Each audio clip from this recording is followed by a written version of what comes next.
Welcome into A to Z Sports Prime Time on this Monday evening. We're happy to have you here on the Prime Time Show. We had some pretty significant news on the radio show, or at least to start the radio show, where at about 10 a.m. Central Time this morning, Myles Garrett officially requested a trade. Now, since then, we've also gotten the news that Cooper Kupp is going to be traded from the Los Angeles Rams, that he has been informed that he is going to be traded from the Los Angeles Rams. And if Bert would have shut up during our pregame or pre-show meeting, I would have informed him of such news. But since he was too busy bitching and moaning about emails and all manner of other work that he's not going to let me do, and not you paper trail leaving son of a bitch. Stop.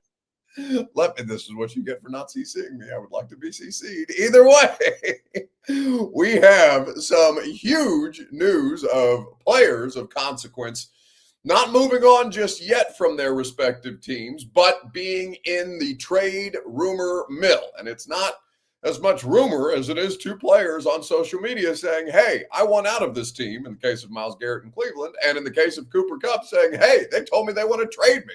Goodbye, LA. I'll see you on the other side at 31 years old. It's a pretty interesting case study into the Super Bowl news week and whether or not, for example, Myles Garrett is a viable trade for the Tennessee Titans, for example, with the number one overall pick to consider, and how viable that trade might be, how realistic that trade possibility might be, because there are some compelling arguments for and against, and we can talk about those things together. We'll also get into what it might take to acquire such a player. We'll see what Bert has. Perhaps it's email related, for in case you missed it, at the end of the show. And we'll all have a great time together, and potentially we'll work out a deal for the Titans to trade for Myles Garrett. Major Keys says not realistic at all. AC says don't do it. Imagine being a Titans fan and being like, no, I don't want Myles Garrett. Of course not. What am I going to do with a Myles Garrett, please? Every team in the league, 31 other teams are going to call about this dude. And the idea that you would be too good to call about Myles Garrett, to at least explore the possibility of acquiring a generational talent, is laugh out loud funny to me. So we will work our way through these things together. We'll enjoy each other's company in the meantime. And as you do that, you will need to share this show around on Facebook, YouTube, Twitter, and on Twitch. Wherever you are spending your time with us, you can retweet the show if you're hanging out on Twitter. If you're on Facebook Live, you can share it out of public. If you're on YouTube or Twitch, like the video. Subscribe to the channel. Tell a friend to do the same wherever you are streaming with us.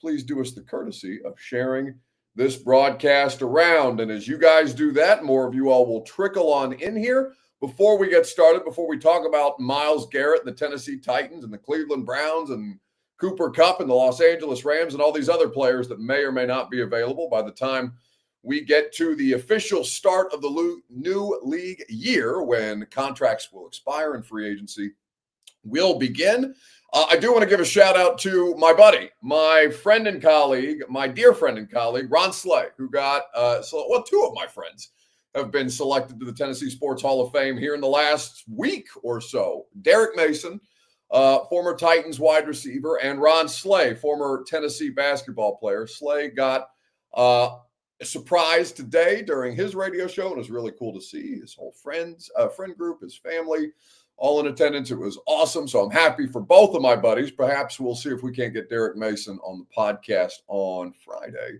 after I get back from New Orleans, because I've got to go down to New Orleans, the site of the Super Bowl, for a couple of days, in which I will leave you in the capable hands of Sam Phelan. But in the meantime, we are going to talk about Myles Garrett. We're going to talk about the Tennessee Titans, and we'll see what actual progress we can make in one direction or the other to decide whether this trade makes sense or not. Welcome into A to Z Sports Prime Time from the Zen Sports Studios. I'm your host, Buck Rising, and I am proud, as always, to be presented to you by the wonderful people at Zen Sports. Promo code ATOZTN. Get you in on all the action. Zensports.com for more information. They will make your betting experience that much better. Two Rivers Ford, the car buying process, fast, easy, and more fun. Go to Two Rivers Ford in Mount Juliet or online at tworiversford.com for more information. by Bart Durham Injury Law. You deserve to be paid, and they will walk you through the process to make sure that you are fairly compensated. Go to bartdurham.com for more information, and TrueMath Fitness in the Gulch, where your first workout is free, Free. As a Middle Tennessee resident, no workout ever recycled, no workout ever repeated. Only the best in the business at TrueMathFitness.com for more information. Okay, so Myles Garrett this morning put out a statement saying that he would like to be traded. And while it's an interesting thought for a variety of different teams, it makes the most sense for Cleveland to deal him. Let's first start with the Cleveland side of things before we talk about the viability for the Tennessee Titans. For Cleveland, they have ruined this era of Browns football with the Deshaun Watson contract. It has cost them prime years of what should have been, what could have been, a Super Bowl contending roster with a guaranteed contract, a fully guaranteed contract that now they cannot get out from under fast enough, much less the player that they gave that contract to, beyond his off-the-field problems. And you know that the two figures that I root against most in sports are Deshaun Watson and Dan Snyder, both of them incredibly disreputable human beings. But beyond the disreputable human being part, beyond the human scum part, right, revolving around Deshaun Watson, he's not a good football player anymore. And he hasn't been basically the entire time that he's had that contract, compounded with the idea that he tore his Achilles last year and retore it apparently this year. Again, just because I root against him personally does not mean I root against him professionally, and I don't want to see injury befall anybody. But all of these things have worked against the Browns based on a decision that they made to make Deshaun Watson, to trade for Deshaun Watson, to help Houston acquire players like Will Anderson and C.J. Stroud as they started to rebuild. So now Cleveland has to dig themselves out of their own mess. Now, they're saying publicly that they have no requests to even entertain trade offers for Myles Garrett, and that would make sense because Myles Garrett is an excellent player. But if the Browns want to be able to get this thing up off the mat, because they're picking second with the Titans owning the number one overall draft choice here, the thing that makes the most sense is to trade Myles Garrett, even if the idea of it sounds absolutely awful to Cleveland Browns fans.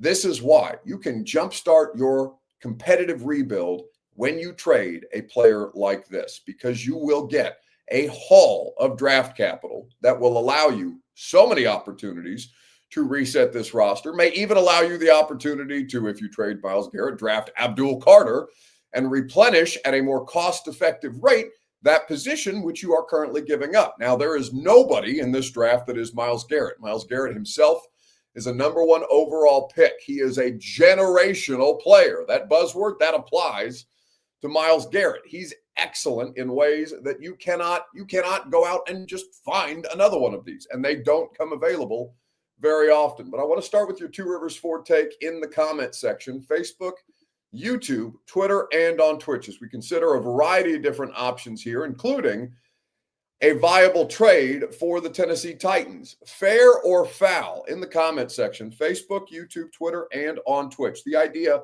of a potential Titans trade for Myles Garrett. We will discuss at length together. You give me your fair, you give me your foul. We'll talk about it right after I remind you that the Primetime program is made possible by Two Rivers Ford, the South's most trusted Ford dealer. Online at tworiversford.com. They always go above and beyond for you to make sure that your customer service is excellent. They win awards because their customer service is that good, on top of quality American-made Ford vehicles and over 40 years of serving Middle Tennesseans. Two Rivers Ford in Mount Juliet or online at tworiversford.com for more information. So while you tell me, fair or foul, the idea of a Myles Garrett trade for Tennessee specifically, let's catch up on the latest of this superstar trade request. I'm not surprised, and I completely support Myles Garrett. The Browns organization, they've been to the playoffs 2 times in the last 5 years. That's the good news. And that's really not that good. The real bad news is that they've been in 2 playoff games to the playoffs twice in the last 22, 23 years. This is a team that has not gotten it done. And the person that I blame the most, unfortunately, respectfully, is Deshaun Watson. If Deshaun Watson had gotten to Cleveland and balled the way he was capable, the way he showcased how he could ball when he was a Houston Texan, Myles Garrett would not be asking for this trade. He's asking for this trade because he knows Cleveland struggles to find a quarterback. They've left it all on the shoulders of their defense. There doesn't seem to be any relief or any help in sight. And he wants to be in a winning situation because he doesn't believe this to be the case. This ain't about anything more so than the fact that you've gotten suspect production from the quarterback position. And he knows the chances of winning are slim to none. Totally. He wants to compete. Now, that is a completely fair argument on the side of Myles Garrett. The question about the Titans is fair or foul. Because I see some of you commenting, for example, Gnarly says, you're talking about it for engagement purposes only, as you have the brains to know he ain't coming here. Well, it's not likely that Myles Garrett gets traded to the Tennessee Titans. But here's the case that I'm going to make, okay? Chad Brinker, the president of football operations, went on the morning show on 104.5 The Zone 2 weeks ago and talked about if there is the opportunity to acquire a generational talent with the number 1 overall pick, then the Tennessee Titans organization would not pass up that opportunity. Now, most people should look at that as him talking specifically about the draft process, because that does not require any additional draft capital. To spend the number 1 overall pick on a player that you consider to be generational, that does not acquire additional draft capital and a contract extension that Myles Garrett will likely need to sign with whomever acquires Myles Garrett. But there is not a single player in this draft that is Myles Garrett. There is nobody who is as exceptional at what they do, be it a quarterback, a wide receiver, a tight end, a tackle, a pass rusher. Abdul Carter is not Myles Garrett. Maybe he ends up being something comparable. Maybe he doesn't get anywhere close because Myles Garrett's production is unmatched. He is a defensive player of the year. He's 29 years old, and he may not necessarily be ascending still at this point in time, but he can still make your life a living hell. And you play in the AFC, where I'm assuming that you're not going to find a quarterback anytime in the near future that's as good as Patrick Mahomes, Lamar Jackson, Josh Allen, or Joe Burrow. The 4 best players, arguably at the position, all in the same conference, and one of them didn't even make the playoffs last year after having a career statistical year, Joe Burrow. So I'm assuming you're not getting quarterback play that's anywhere close to those 4, and they're not going anywhere for the next decade. So what are you going to do to try and compete with them? Well, you're going to try and go get a Myles Garrett to make their lives living hells.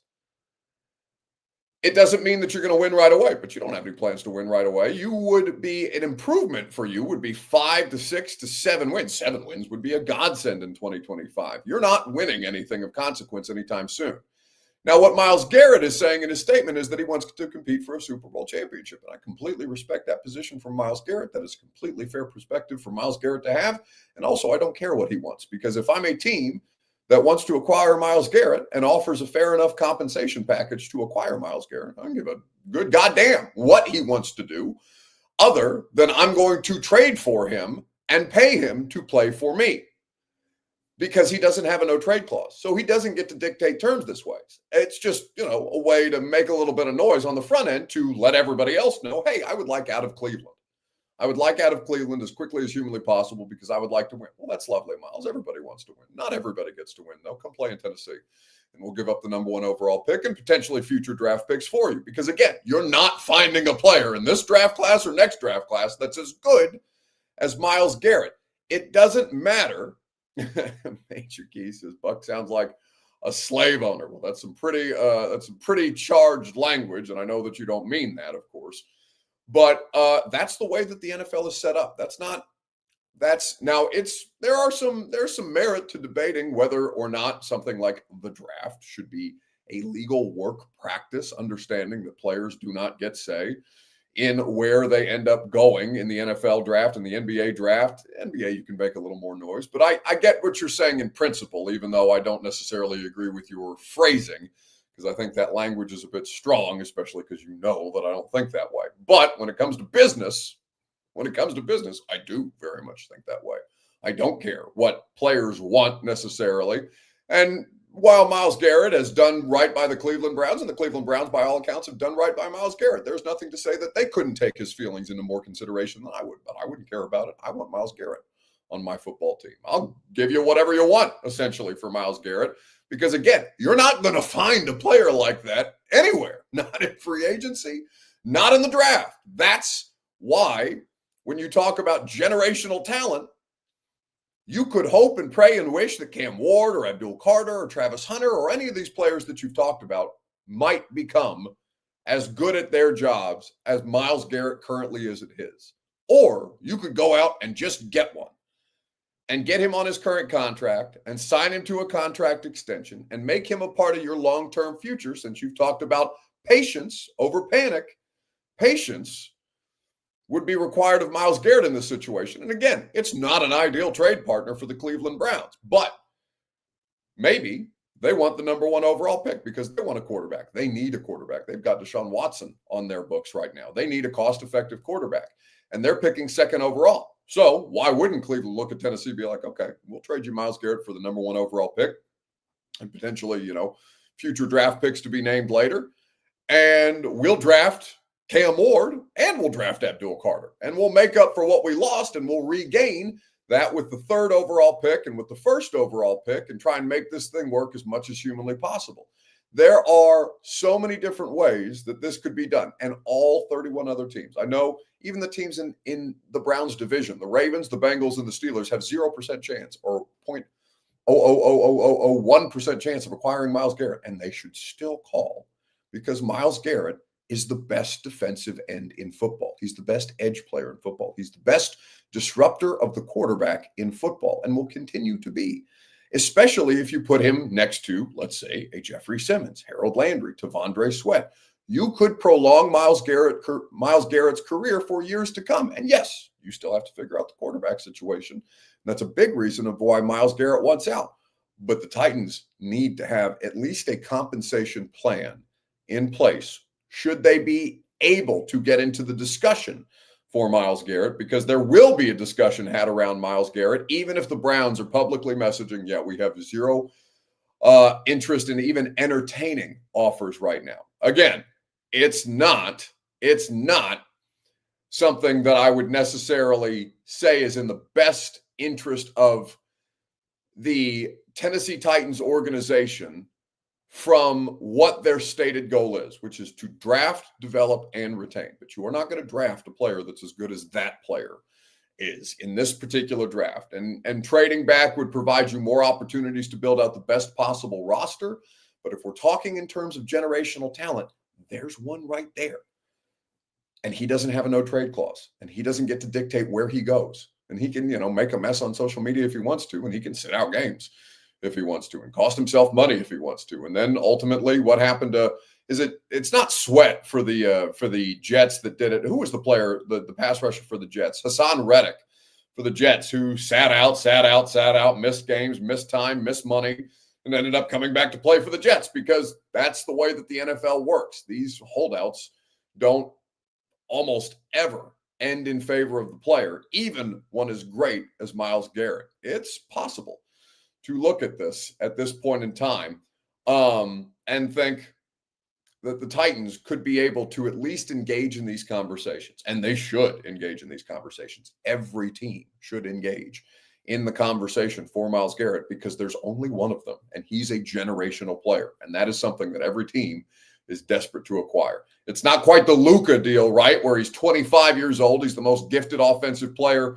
in the sport, and he gets traded for a bag of chips, essentially, respectfully to Anthony Davis, who's been a great player in his career, but is not quite, I wouldn't say that he's a top 10 player in the NBA right now, Anthony Davis, especially with his three-point percentage taking a nosedive the way that it is. It like the Luka Doncic trade is like trading Joe Burrow. I think we came up with this today on the radio show. It's like trading Joe Burrow for Mike Evans. Mike Evans is a good player. Mike Evans is a high-level wide receiver for a long, long time. But Joe Burrow is at the peak of his powers. He's a quarterback. He's the most important position in sports. He's the most offensively gifted player in the sport, though in that case, that would be Patrick Mahomes. And that would be like trading Joe Burrow for Mike Evans, what the Mavs ended up doing in that Luka Doncic deal.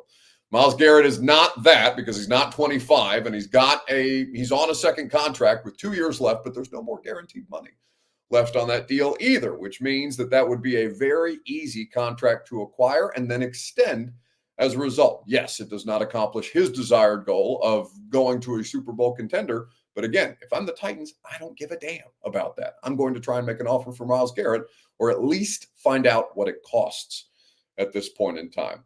So with everything, Rishi says, you mean A.J. Brown from the Titans? Yeah, most teams. John Robinson did the thing that you're not supposed to do. He traded away. And I don't know that A.J.'s generational, right? There's a lot more wide receivers running around there, but A.J.'s definitely the best wide receiver the Tennessee Titans organization has ever drafted in their entire existence.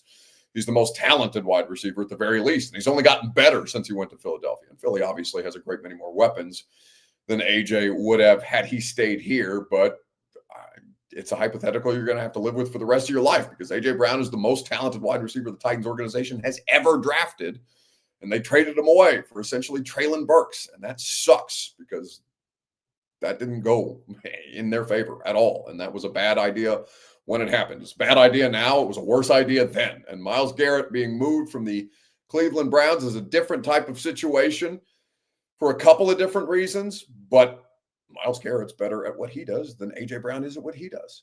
This is not a player that ever comes available, ever, which is why you have to at least consider the conversation at this point in time. So we will see what happens with the Tennessee Titans. I don't expect them to acquire Myles Garrett, but I expect them to make a call, as they should. Everybody, again, should make a call. A to Z Sports Prime Time is made possible by the wonderful people at the Ashton Real Estate Group of RE/MAX Advantage. Gary Ashton, the official real estate agent of the Nashville Predators, online at GaryAshton.com. Don't sell without the Intel edge you need to succeed with the Ashton team.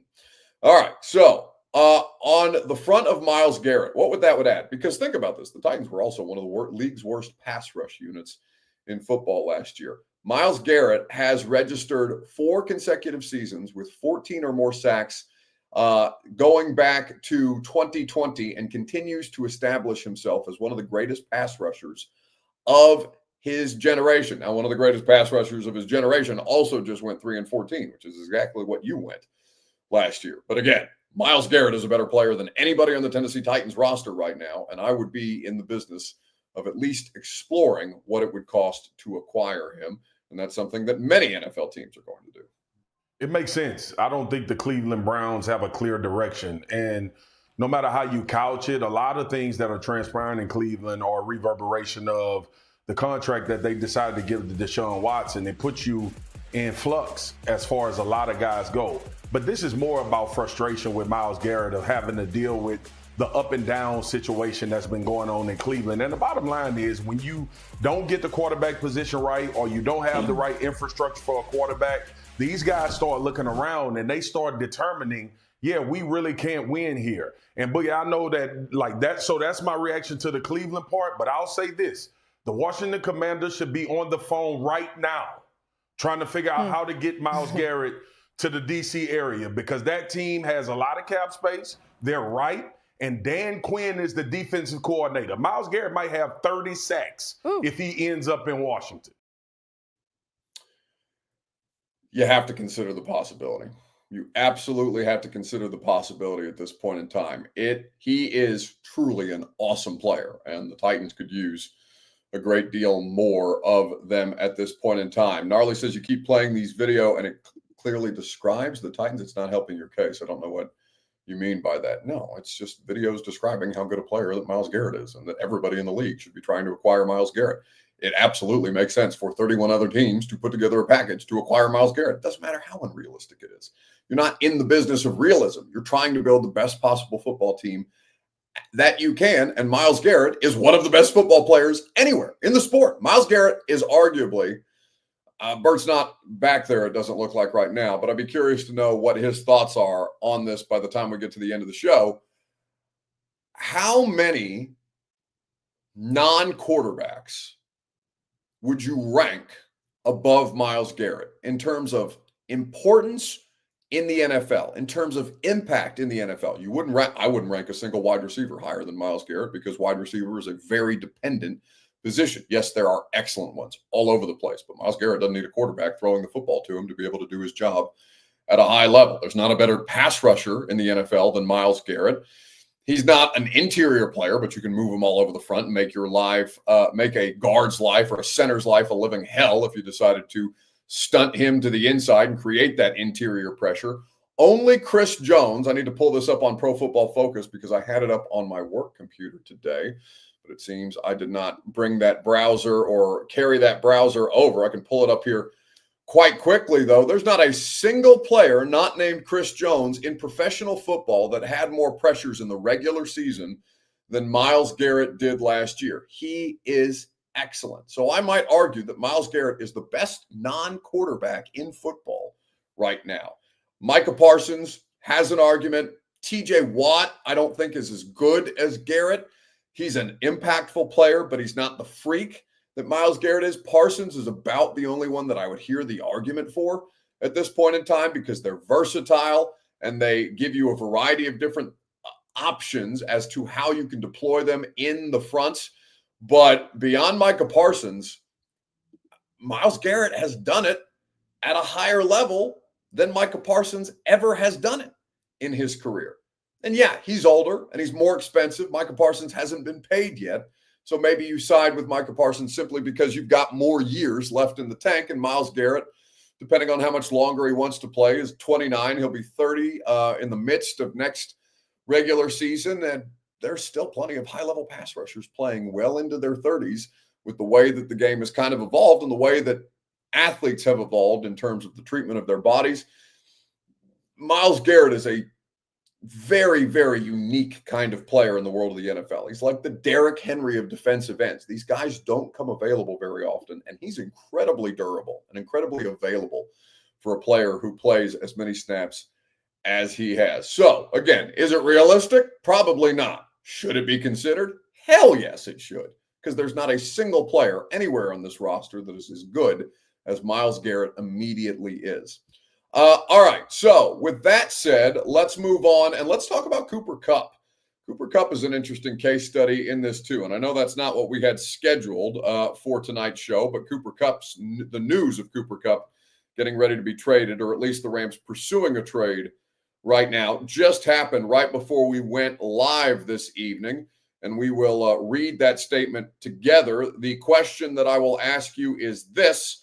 On Cooper Kupp, would you be interested in the Titans pursuing a trade for Cooper Kupp with needs at wide receiver? This is a different conversation that will cost you significantly less. He's still a highly productive player. He's coming off a year where he had more than 700 yards receiving and more than 65 catches. I believe he had 67 catches and still finds ways to make spectacular plays. Now he's a 30-plus-year-old wide receiver, and those have a shelf life that is not nearly as long. So it's something that has to be taken into consideration. But as you try and, again, build the best possible roster, is a Cooper Kupp trade something that you would be interested? Facebook, YouTube, Twitter, and on Twitch.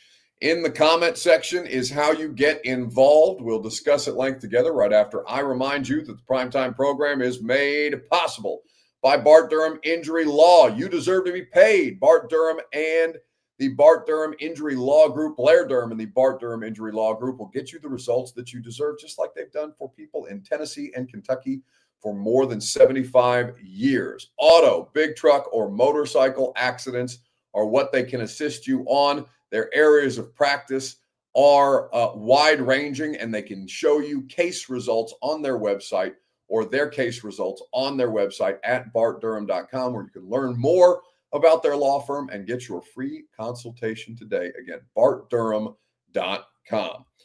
All right, Cooper Kupp. Cooper Kupp has been informed, apparently, and he's posted this on his own social media. He was informed by the Los Angeles Rams that he would be traded and that he is not interested in being traded, that he disagrees with the decision, but the Rams are going to actively seek a trade and work with him en route to seeking a trade. Now, what Cooper Kupp has said to this effect on social media, I was informed that the team will be seeking a trade immediately and will be working with me and my family to find the right place to continue competing. Competing for championships, he adds. I don't agree with the decision and always believed it was going to begin and end in Los Angeles. I have parenthetically, it never begins and ends with one team. Almost never. Sometimes it does, but I mean, for God's sakes, Peyton Manning and Tom Brady didn't finish their careers in one spot. This doesn't happen for anybody. Why players still believe in that is a different matter entirely, but I understand. Still, if there's one thing that I've learned over the years, there are so many things that are out of your control, but it is how you respond to these things that you will look back on and remember. I've taken so much pride in playing alongside my teammates for the Los Angeles community. And so thank you for embracing my family and making this such a special place for us. 2024 began with one of the best training camps of my career. Preparations start for 2025. Highly motivated, as healthy as ever, and looking forward to playing elite football for years to come. Love you guys, but coming for you all. Thank you, LA. So that's directly from Cooper Kupp's Twitter account. Would you be interested in pursuing a trade? The Titans pursuing a trade for Cooper Kupp. Now, me personally, this is a different conversation because you've got a 30-year-old wide receiver in Calvin Ridley. He's your best option right now. He's expensive. Cooper Kupp's contract, and I saw Mike Giannetti of SpotTrack put out the figures on this earlier because it's a different kind of contract conversation than it is for Myles Garrett. For example, trading Cooper Kupp would require a team to assume a $20 million cap hit in 2025 with $5 million guaranteed. 2026, the cap hit is $19.85 million, non-guaranteed money. Rams dead cap would be $17.26 million. He has 67 catches for 710 yards and 6 touchdowns in 2024. Now, if you acquire him, you're going to want to renegotiate his contract because this deal comes with a $10 million signing bonus and 3 void years, which means that you could maneuver the cap hit to around $3.2 million if you wanted to. Now, it would cost a hell of a lot less, and you have definitive wide receiver needs. But on this point, I would be more on the side of, yeah, you're better off drafting a cost-effective player and trying to find maybe not your own Cooper Kupp, because, again, Cooper Kupp is a very high-level player. There are few players who have been able to excel at his position the way that Cooper Kupp has achieved those heights. He's a Super Bowl champion to his credit, and he's probably got some more good football left in him. He was a completely fine piece of their offense this year. Their offense had bigger problems than Cooper Kupp. And but the Rams are a good example of this. They found Puka Nacua. They have their Cooper Kupp, so they can move on from Cooper Kupp. They can find a cost-effective – they've already found the cost-effective way to move out from under this current player and continue to try and regenerate their roster organically. So I would be against a trade for Cooper Kupp in the opposite way that I would be for a trade for Myles Garrett at this point in time. Bert, would you want Cooper Kupp on the Ravens? Do you have any interest in Cooper Kupp because you're not getting Myles Garrett? He would have to sign. You wearing a May Rice jersey? Let me tell you something. We've got to stop this as a society, judging people at their lowest moments. I'll stand up for this. I don't care. We've got to stop judging people at their lowest moments. Ray Rice had one bad moment. What are you taking the whole thing away? You want to see my whole? Had one bad moment. But since then, he has reconciled with his wife. They went through counseling. He has a huge impact in the Baltimore area. He's with multiple women's shelters. He's I don't know. Do we do the same thing with Michael Vick?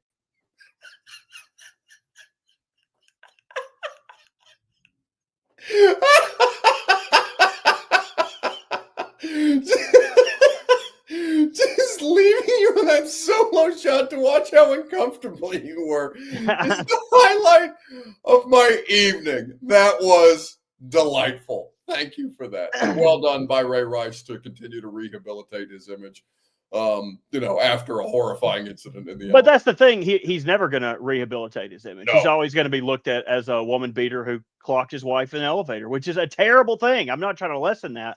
I'm just saying she's still with him. They went through the whole thing. I think we judge people at their lowest moment for too long. We've all made mistakes. Just most people's didn't happen in front of everybody in the planet. Some people got away with it. You know what I mean? Not to relitigate. Oh, for sure. Not to relitigate the Ray Rice thing, but like people were so shocked by that video, and I was so confused as to what people thought domestic violence looked like. Like because why did you have to see that to understand what violence against a partner in a domestic relationship looks like? That's 100%. what it is. to explain your point, they had suspended Ray Rice initially for, I believe it was 4 games. 4 games. It was only 2. I think it was only 2. Okay, maybe it was 2 for a smaller sentence when the news officially broke of that, and it detailed the entire incident. And then once the video came out, they were like, "Oh, get him out of the league, make an example of," which I'll say again, a horrible thing. I feel like we've sucked all the air out of the room because you had to notice that I was wearing a Ray Rice jersey. How could you not expect somebody to point that out when you were anyway? I have nowhere else to go other than to welcome Bert in for in case you missed it, and remind people that the Primetime program is made possible by TrueMav Fitness in the Gulch. TrueMavFitness.com for your first workout free. No workout ever recycled or repeated. What do you got? He just sucked all the air out of this whole thing. Like, if anybody ever wanted to make me look like a gigantic jackass, just use any of that out of context, where it's like, please, you know how many times I've gotten clipped off on this damn show, out of context for things? You'll be fine. Which defensive player stands to benefit most from the coaching change? Poipol Neupol.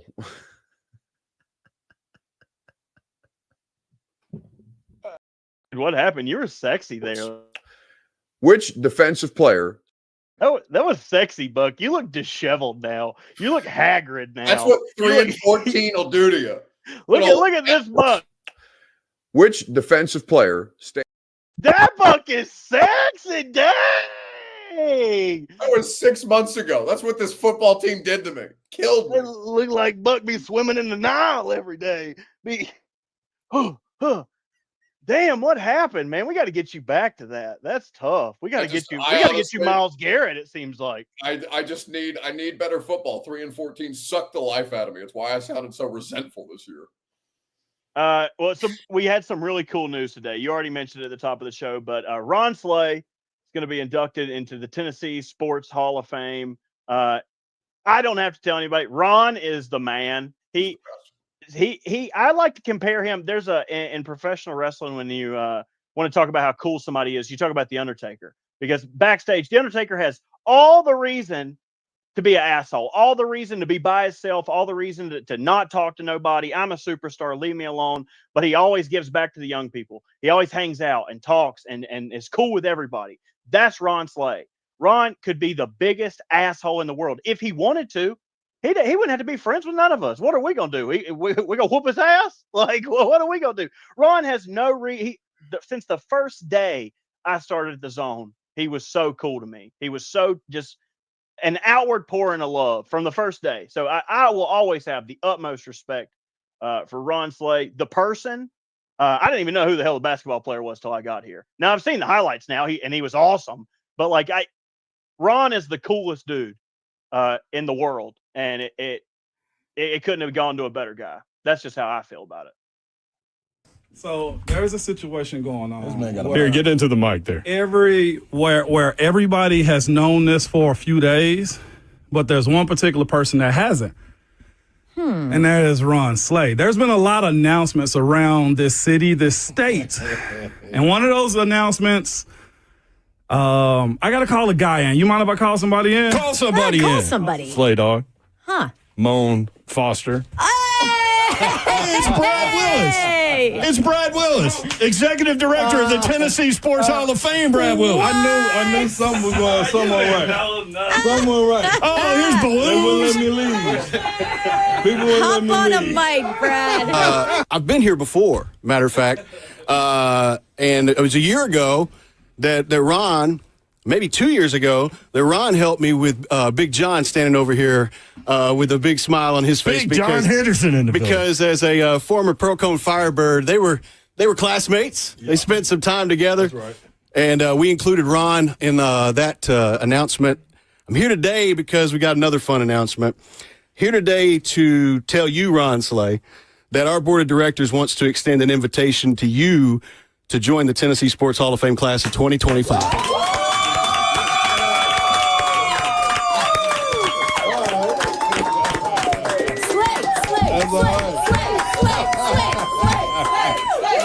Slay dog. That's so cool. I'm so happy for him. Yeah, it makes you want to cry, don't it? That's good stuff. It is good stuff. Well, just because I know what it means to him, and he's just to your point, like he doesn't have to be the kind of person that he is. It would be very easy for somebody like Ron Slay to have an attitude like mine, where I don't want to talk to anybody. I don't want to talk to people. They will not say that about you at whatever the hell Hall of Fame you get inducted to, biggest asshole Hall of Fame. They will not say something nice like I just said about Ron. They will be like, yeah, he didn't get really mad at me when I ate his snacks when I catch that for him. He lasted longer than anybody at this point in time and had more shows than anybody. And so by default, we have to give him something that acknowledges that fact. That's about the nicest thing that anybody will say about me when I finally when I get fired or resigned in disgrace, as is inevitably coming for my career. But Slay is, I talk about that. There's a couple of people in my life that I've met, because you bird in my chalk, you know that I'm a cynical person. But I find Slay to be legitimately inspirational in the same way, in a different way, but in a similar vein, like Jelly Roll. Jelly Roll is legitimately an inspiration to me, not just because he's a friend of mine, but because I've seen the work that he does, and he actually follows through. He does the thing that is so easy for people to not do, which is to follow through, to do what he's to say, or to do what he says he's going to do. He has that ability to continue to make people feel like they matter. Slay does that too in a different way, and he gives back to the community, and he's so involved with youth sports in the area, and he's just this giant magnanimous figure who's nothing but joy at any given point. Like even on my best day, I can't bother Ron Slay, and it's really hard for me to not be able to bother somebody if I want to bother him, and I've tried. But he's the best. That's the best part about Ron, is like a lot of times, like you listen to people on the radio and you feel like you know them, and then you go see them at a Wendy's or a Shoney's or something, and they're just dismissive, or just like neglect you. Yeah, I'm glad you pointed yourself. So I was going to say it. But like when you go to shows, if you go to B-Dubs and see Ron, if you go to the barbecue festival, if you went to a Tennessee game, he is that dude. That's why I think it's so cool that we do stuff like that, the golf tournaments, all that, because you get to see that he along with the rest of our cast of mischaracters, are really like that. Ron especially, though. Ron epitomizes everything that it means to be a good dude. He's just a solid dude. And I don't say that because he brings me peanut butter and jelly smoothies sometimes. No, we say it doesn't hurt. Doesn't hurt. Well done by Bert. No, we say it because Slay's our friend, and we love him very much, and we're very happy for him and his family because he worked hard to do that. He's a Hall of Fame player. He'll be a Hall of Fame broadcaster by the time that's all said and done, and we could not, like I said, we could not be happier for our friend. Anyway, that's going to do it for us tonight on the Primetime program. I'm going to do tomorrow night, too. Instead of Sam. Sam's going to do Wednesday. I've got some meetings in New Orleans that I am going to fly down for a couple of days during Super Bowl week, and then I'll be back. We're still working out the logistics of Thursday's primetime show, depending on when my flight lands. I'm only going down for Wednesday night to get some to get into some trouble, essentially. Slay's going to be in New Orleans, too. Perhaps we'll get into some trouble together. But Kendall says, is there any chance we could trade back to the second spot, even if Garrett's not involved? Adding to that, could we trade back twice if that happens? I mean, sure, there's a possibility that you could do that, I suppose. But at that point, you would be trading back. I don't know. Would you want to do a deal with the Browns that doesn't involve Myles Garrett? It would be different. I mean, you could, and it depends on what they have. I'm not super familiar with their with their capital situation right now. I know the Titans currently have 8 selections in this draft, and you would need, if they're coming up for a quarterback, and that would be the only reason they would come up to keep the Giants, for example, from leapfrogging them. If the Giants had a high grade on Cam Ward, they're currently sitting at 3, and the Patriots at 4 have no need for a quarterback. Yeah, that they have an additional 3rd, 5th, 6th, and 2 6th, but they do not have their own 5th or 7th. They have 9 picks. So that is something that is going to be interesting to see how it all plays out. Bork says Buck's going to meet Mina Kimes to get on ESPN. No, Mina is somebody who let me do my first live stream. This is a funny story. Actually, the week that A to Z hired me was the 2019 draft. And if I was a real dick, I would make Bert go hunt down this video footage because it's out there somewhere on the internet. But A to Z hired me in April of 2019, and that was the April that Nashville hosted the NFL draft. And I had a couple of friends who were at ESPN at the time, Mike Golick Jr.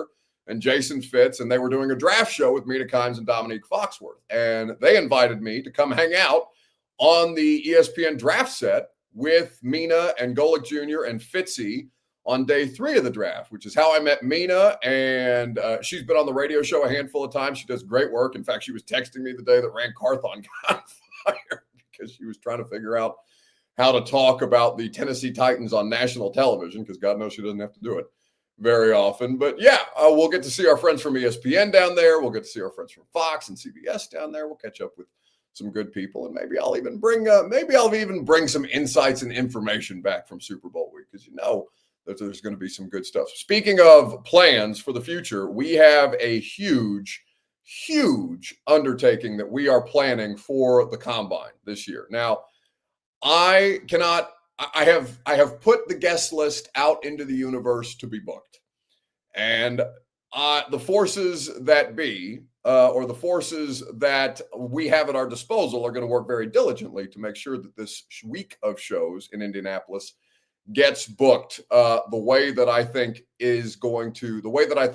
could set it over the top for you guys in terms of insight, analysis, knowledge about your team and the new people that your team has brought in to work for them. So we'll keep you updated, and maybe as we get closer to the Combine, we'll announce some of these superstar guests that we are planning as we move forward. But it's going to be a huge week of shows in Indianapolis. It's one of my favorite times of the year. We don't do a lot of guests on the radio show because, frankly, we don't need a lot of guests on the radio show to be able to do our jobs. And that's not a shot at anybody who puts guests on radio shows or has guests on podcasts or whatever. It's just not something that I felt like we ever really needed. But Combine's a unique week. That's my Super Bowl week. So I'm looking forward to blowing that up for you guys, and I look forward to announcing that and some more announcements, as a matter of fact, after the Super Bowl about some cool things that we're going to do for Titans fans, specifically in-person live shows in the city of Nashville the week after the draft. We're going to have a good time with all of this, and we look forward to sharing all of those plans with you as we move forward into the offseason. Have a great rest of your evening. Prime time tomorrow night before I ship off to New Orleans. And, of course, the radio show tomorrow morning at 10 a.m. Go home! Go home! Go home! You're embarrassing Nashville!